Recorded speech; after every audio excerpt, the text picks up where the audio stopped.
Urteetan zehar, robotak makina isolatu gisa ikusi izan dira. Esien atzean itxita eta pertsonengatik urrun. Baina gaur egun ideia hori eraldatzen ari da. Robotika kolaboratiboak lan egiteko modu berri bat proposatzen du. Gizakia eta robotak espazioa, zereginak eta helburuak partekatuz. Atal honetan, robotika kolaboratiboa zer den, industria zergatik eraldatzen ari den, eta lanaren etorkizuna nola birdefinitzen ari den aztertuko dugu. Ongi etorri harira!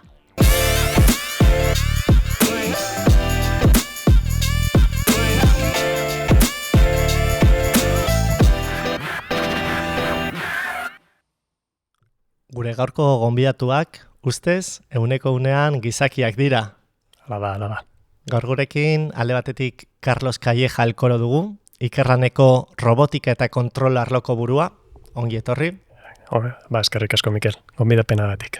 Eta bere alboan, Leire Baltzategi Urrutia, robotekineko zuzendaria, ongi etorri zuri ere, Leire. Eskerrik asko, plazerra da robotekinen izenean hemen egotia eta robotika kolaboratiboa inguruan berbaitzia. Perfecto. Zurekin hasiko nahi zuzenean. Robotikaren erradiografia batekin hasiko gara. Kokatuko gaituzu errealitatean, Leire, nolakoa da Euskadiko robotika kolaboratiboaren mapa?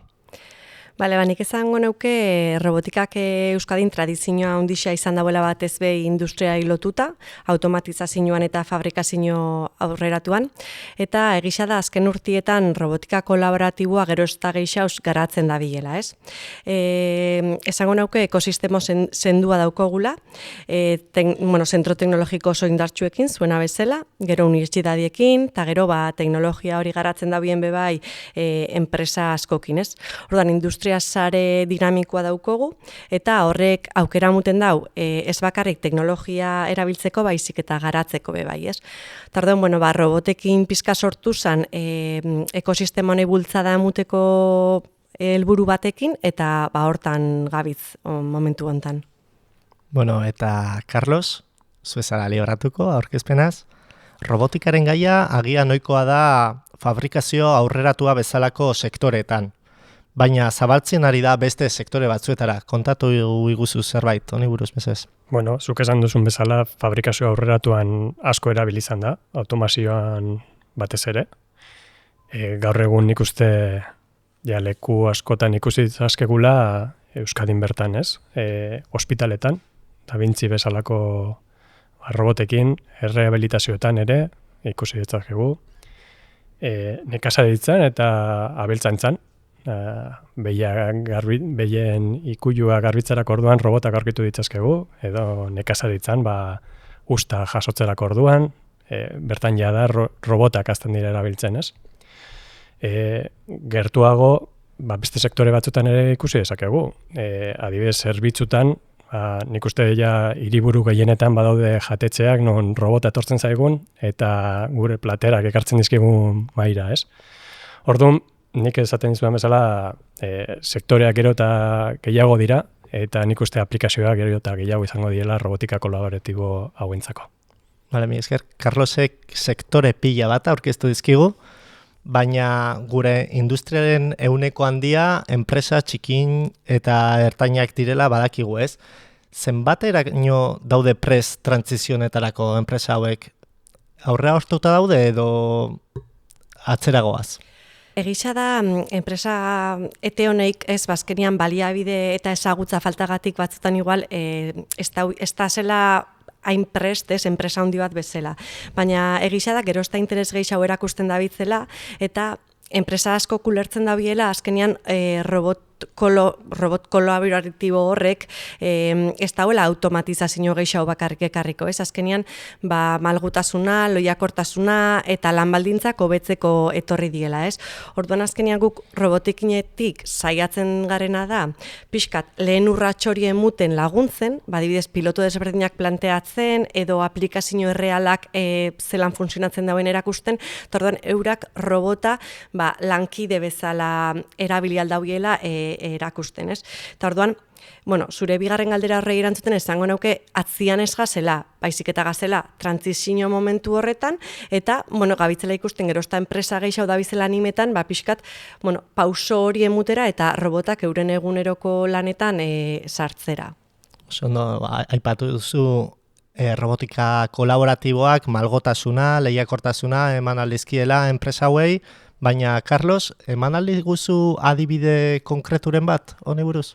Bai, holan burura etortzen zaidan lehengoa, adibidez izango litzateke Mercedes-Benz, en Gasteizko plantan, MB Sistemas eta aldakin ingenieritzikin batera egin genuen proiektu bat. Bertan ideia zen plantan bertan, fabrikazio plantan bertan, bertan fabrikatzen diren furgoneteko beko partea, torlojua jartzea izango litzateke, ez? Daukaten protekzio horri torlojua jartzea. Momentu horretan, bi pertsonari ziren hori egiten. Bat plastikozko tapa jartzen zuen, eta gero beste batek, tornilladore batekin, torlojua sartzen zituen. Lehengoarentzako, etzan lan zaila, edo mingarria bintzat. Bigarrenarentzako, imaginatu dezakezu goruntza begira torlojoaren pisuarekin, tornilladorearen pisuarekin, etzan bat ere lan egoki bat, pertsona batentzako, mina jaso zezakeelako, eta hori ekiditzeko, proiektu bat burutu genuen, manipuladore robotiko batekin, manipuladore izan etxeko ruma bezalakoa, beso batekin. Eta bera zeukan, atornilladore hori bera zeukan eskuan. Orduan bera juten zen, lehengo hitz egin dugun opererarekin batera, plastikoko plantza hori jartzen zuena, eta bera jartzen zuenean ja plantza hori, bera hurrengoan robota juten zen, eta berak egiten zuen torlojoa jartzarena. Orduan hor bazegoen elkarbizitza bat, ez? Lan eremu mugatu batean, bai pertsona, operari hori jartzen zuena plaka, eta bai robotaren artekoa. Oso aplikazio interesgarria, Carlos.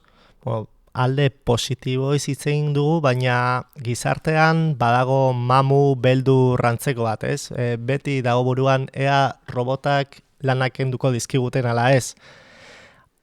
Mamu honen kontra edo nola kudeatzen da diskurtso hau instituzioetatik? Diskurtso hori dago oso presente eta da oso ulertzekoa, ez? Historikoki beti etorri danean berrikuntza teknologiko bat, horrek beldur bat piztu dau.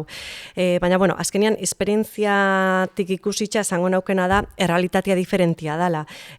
Robotika kolaboratiboan helburua ez da pertsonak ordezkatzea, ez? Baizik eta, Carlosek ondo aipatu duen bezala, azkenean, ergonomikoki gogorrak dien lanak, astunak, errepikakorrak dien lan horreik, itxia, eta orduan pertsonak, balio erantzi gehiago daukon lanetan pasetia denpora hori, ez?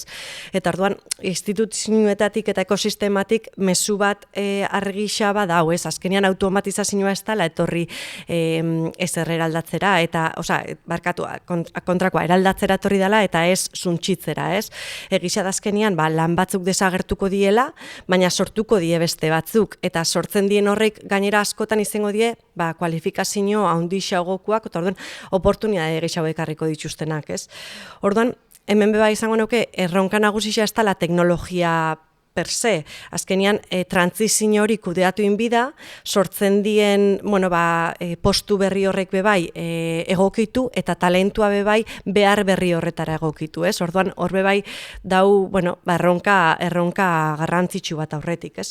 Eta, azkenean guk robotikinetik itzen duguna da pixkat zubilan hori, ez? Enpreseita langilei lagundu, aukera bezala ikusten robotika horren, zela ustartu robotak euren egunerokoan. Eta orduan, saiatzen garena da, pixkat zubilan hori itzen. Aipatu zuen trantsizio hortan jarri nenu fukua urrengo galderan, ze hori egia da, esan duzu, pertsonak egin beharreko lanak ezberdinak izango direla, baina hau nola kudeatzen da, ez? Ze erronka planteatzen ditu langileen formakuntza aldetik, eta zeintzuk dira etorkizuneko langileak izan behar dituzten kompetentziak? Klasikoa diren ezagutzak ere baliagarriak izaten jarriko dute, ez? Azkenean sistema mekatroniko bat eta hitz egiten ari gara, diseinu aldetikan ere lana egongo da. Adibidez, utilajea jartzen dena, robotaren puntan jartzen den utilajea, nola diseinatu, zen izan behar den eta hori berdin jarraitzen egin beharko dugu. programazioan altikan, lenguaiak C++ bezalako lenguaiak, edo Python bezalako lenguaiak, edo robotikan asko entzuten dugun ROS, Robot Operating System middleware hori menperatzea, garrantzitsu izango da, eta oso ondo egongo da, honekin lan egiten dutenek, horlako backgrounda izatea, horlako programazioak egiteko orduan. Baina baita ere, beste teknologia batzutara begira, adibidez, bizio artifizialera begira, horrelako nola interpretatu irudiak hortikan datuak atera, eta horretan ere jakintzuak izan marko gara, eta baita ere robota berak eta prozesua berak ematen dizkiguten datuak nola analizatu eta datu horietatik funtsezko informazio bat ateratzea, ere horretarako trebatuak izan marko gara, hortikan jungo dira behar horiek. Vale, orduan erronka dira batzuk, bazeudenak lehenik, eta berri batzuk, beste berri batzuk ageriko dira, Eta horrengo galdera, gure enpresa modeloak eta langileak prest daude robot bat lankide bezala izateko? Erantzunanik esango nauke da baietz, baina hortarako prestatu behar ditugu edo lagundu behar ditugu, bai enpresak, baina baita batez be langileak. Hasiera baten langile batek esaten motazu robot bat eukiozu lankide bezala, berrezela hori egongo da, Baina orduan, nire ikuspuntutik eta pixka robotekinetik ikusten duguna da, oso importantia dela langileak hasieratik prozesu guzti hortan parte hartzaileak izetia, Orduan, enpresa bat baldin badabil baloratzen, robot bat bere prozesuetan sartzia, langileak horren parte itxia, eurak ulertzeko oso ondo robot hori zertarako datorren, zelan inbidituzten, eta orduan, eurak ikusteko bai, azela kondo, zenik ontxeko denpora gehiago, estrategikoa hauak dien lanak itxeko, edo nire sormen hori bebai garatzeko, azkenean, eurak oportunidade aukera bat bezala ikustia robot horren etorrera, Baina hori izatotena oso garrantzitsua da, hasieratik langileak, sentitzia, prozesu honen parte diela, ikusteko bai, hori azkenean interakzio hori oso importantia dalako. Eta hori, ez dalako bakarrik robot bat sartzen dut, baizik eta zein dan pertsonen eta teknologian arteko lankidetza hori da oso importantia, eta hori da derrigorrez funtzionatzen egon bitana, honek etorkizuna ukitzeko, porque bestela langileak ez da gureko robotakin ez jakin, eta inbertsio hori hor dituko da, baina ez da atarako etekinik.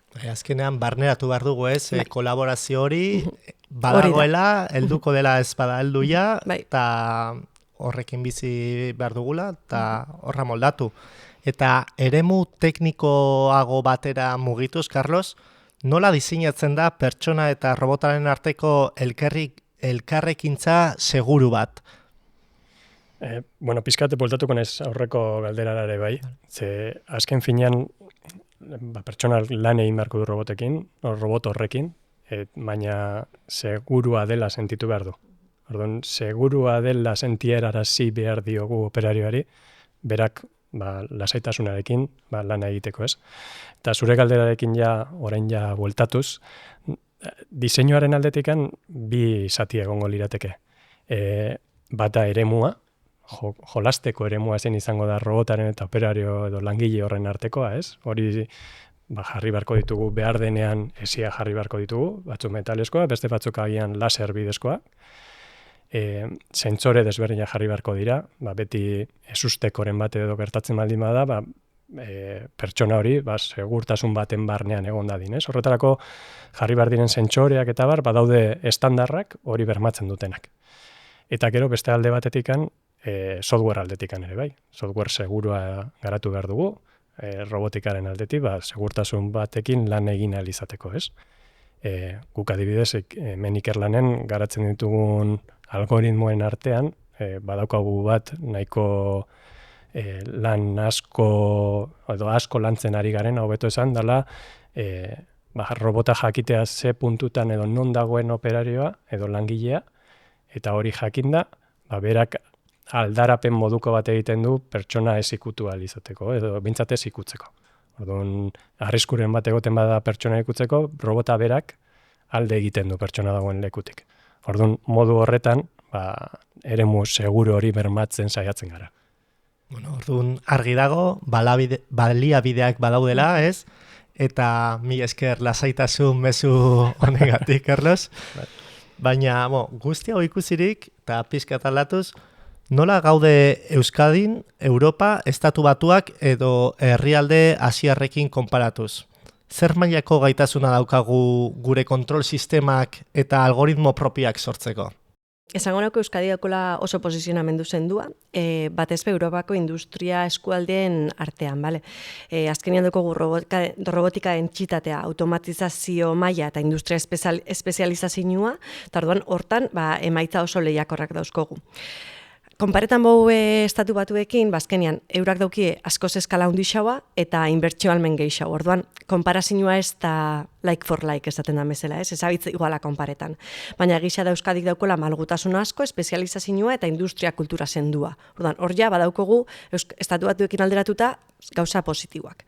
Eta gero, adibidez, joaten bagare Asiara, egisa da, Ego Korea, Txina eta Japonian robotika dentsitatea altuagoa dala. Ego Korea da top eta horrek dauki adibidez, 1000 robot 10.000 langileko.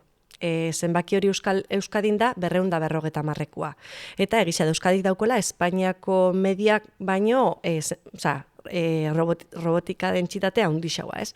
Baina, bueltako nazpixkat esatera zelan, gu fijabi gare Euskadik zertan daukon indarra, ez? Ta azkenian da balio erantxe handiko industria, dauko fabrikazio aurreratua eta lankidetzare sendoa. Ta nik usteot azken honetan gelditu bigarela, ze zentro teknologikoak, unibertsitateak, erakundiak danak elkarrekin itzen dauelan askotan, ez? Eta berrikuntza eta etorkizunera begira ez dou bakarrik joan gura, elkarrekin joan, ez? Eta orduan, hori da usteot, gure benetako almeen eta abantaia lehiakorra, ez? Eta hortan jarri dio injarra, ekosistema hontan. Eta orduan, robotekin da horren eredu oso on bat, ze, bada elkarte bat sortu dala pixkat, robotika eta automatizazioan inguruan lanitzen dauen eragile desberdinak elkartzeko, sinergiak sortzeko eta berrikuntza kolektibo hori bultzatzeko, ez? Orduan, zure galdera pixkat, nik ingo nauen hausnarketa izango da, ez dala bakarrik nun gazen ranking batean, ez? Baizik eta zelan gabitzen prestatzen etorkizuneko industria hori, benetan kompetitiboak izeteko eta jarraitzeko izeten, Euskadi erreferente bat robotika munduan adibidez, ez? Orduan, nik esango nuke zentzu hortan Euskadi oso ondo kokatuta dagoela momentu honetan. Oso ondo, eta eremu teknikora mugitu nahiko nuke berriz ere, Carlos? Zu daukazun esperientzia eta guztia hau pixka eta azalerazteko gehiago, eta laborategian gauzak sortzea gauza bat da. Baina, dena dago kontrolatuta, ez? Baina gero errealitatean robotak tailerrera mugitzeakoan gauzak aldatzen dira, ez? Nola trebatzen da robot baten garuna ingurune horren ezustekoen aurrean, modu seguruan konportatzeko? Egia da laborategitik ateratzen garenean mundu errealitatera goiaz, ez? Mundu kaotiko batera goaz.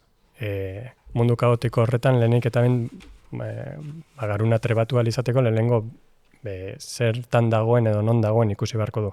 Begi batzu jarri beharko dizkiogu, percepzio bat eman beharko diogu non bera badakien non dagoen eta zertan ari den. Ikusmena baliatuz ikusteko zerbait agertu zaiola, bere bidean oztopo bat aurkitu dula, olako teknikak gero algoritmoen bitartez, kontroleko algoritmoen bitartez garatu daitezke eta lortu dezakegu ezustekoa dien gauzen aurrean modu baten edo beste baten eragiteko, ez? Trebatzea modu desberdina daude. Trebatu dezakegu egunerokoan saiakera akatzen bidez, ez? Entrenamendu bat eginez, entrenamendu hori errealitatean izan daiteke edo simulazioan bitez izan daiteke. Gamifikazio moduko bat egin dezakegu, ez? Nun simulazio askoren bitartez, entorno eta egoera desberdin pila bat simulatzen ditugun, eta horietatik robotak ikasten duen.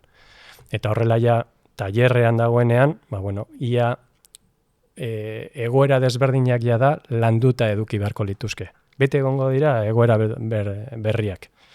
Egoera berri horiei aurre egiteko ere, trebatuta egon beharko litzateke, bera bakarrikan, autonomoki, erabakiak hartu izateko. Vale, oso ondo, Carlos.